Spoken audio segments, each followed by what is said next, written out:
धन की देवी माता लक्ष्मी की कृपा पाने के लिए शुक्रवार को कैसे रखें व्रत, पूजा विधि भी जान ले। माता लक्ष्मी को वैसे तो किसी भी मिठाई का भोग लगाया जा सकता है, लेकिन माता लक्ष्मी को सफेद मिठाई बहुत ही प्रिय है, इसीलिए खीर या रबड़ी का भोग काफी उत्तम रहेगा।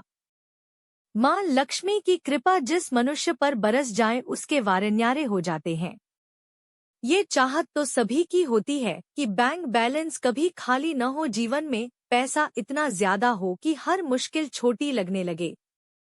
यही वजह है कि माता लक्ष्मी की पूजा घरों में ही नहीं, वर्क प्लेस पर भी की जाती है, जिससे बरकत के साथ ही सुख समृद्धि आती रहे। मां लक्ष्मी का आशीर्वाद पाने के लिए शास्त्रों में वैसे तो कई तरीके हैं, लेकिन शुक्रवार का व्रत बहुत ही कारगर माना जाता है। शुक्रवार को कैसे करें व्रत जिससे धन की देवी प्रसन्न हो जाए? कैसे रखें शुक्रवार का व्रत? व्रत रखने के लिए सुबह सूर्योदय से पहले उठकर घर को साफ सुथरा करें। उसके बाद स्नान करके स्वच्छ कपड़े पहनें और फिर 7, 11 या 21 व्रत रखने का संकल्प करें। पूरे दिन मन में मां लक्ष्मी के मंत्रों का जाप करते रहें। दिन में नमक न खाएं, सिर्फ फलाहार करें। शुक्रवार के व्रत में पूजा मुख्य रूप से शाम के समय सूर्य ढलने के बाद की जाती है, इसीलिए शाम के समय एक बार फिर से शुद्ध होकर भगवान के सामने बैठ जाएं। सामने एक चौकी पर लाल कपड़ा बिछाकर माता लक्ष्मी की प्रतिमा को स्थापित करें। मुट्ठी भर चावल को रखकर उसके ऊपर तांबे का जल से भरा लोटा रखें। उसके ऊपर एक कटोरी में सोने या चांदी का गहना रखें। अगर आपके पास कोई गहना नहीं है तो सिक्का भी रख सकते हैं। साथ ही एक गुलाब का फूल भी कटोरी में रखें। इस विधि से करें मां लक्ष्मी की पूजा। मां लक्ष्मी के सामने रखे गहने का पूजन हल्दी और कुमकुम से करें और अक्षत और फूल चढ़ाएं। हाथ जोड़कर माता लक्ष्मी के श्रीयंत्र और अन्य स्वरूपों को प्रणाम करें और फिर कथा शुरू करें। पूजा के समय माता के सामने शुद्ध घी का दीपक जलाना न भूलें। कथा समाप्त करने के बाद माता की आरती करें और उनको मीठे का भोग लगाएं। वैसे तो किसी भी मिठाई का भोग मां को लगाया जा सकता है, लेकिन माता लक्ष्मी को सफेद मिठाई बहुत ही प्रिय है, इसीलिए खीर या रबड़ी का भोग काफी उत्तम रहेगा।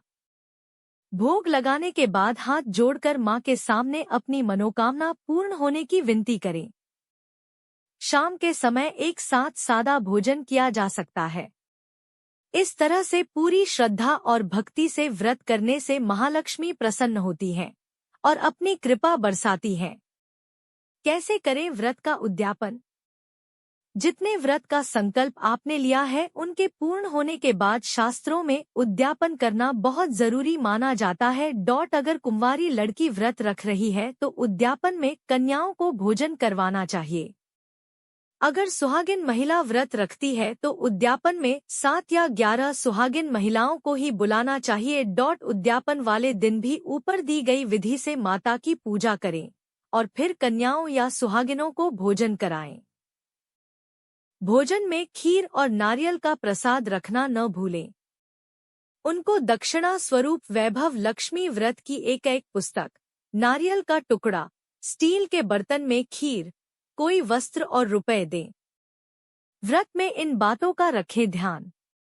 जो भी व्रती इस विधि से माता लक्ष्मी का व्रत संपन्न करता है, मां की कृपा उस पर हमेशा बनी रहती है।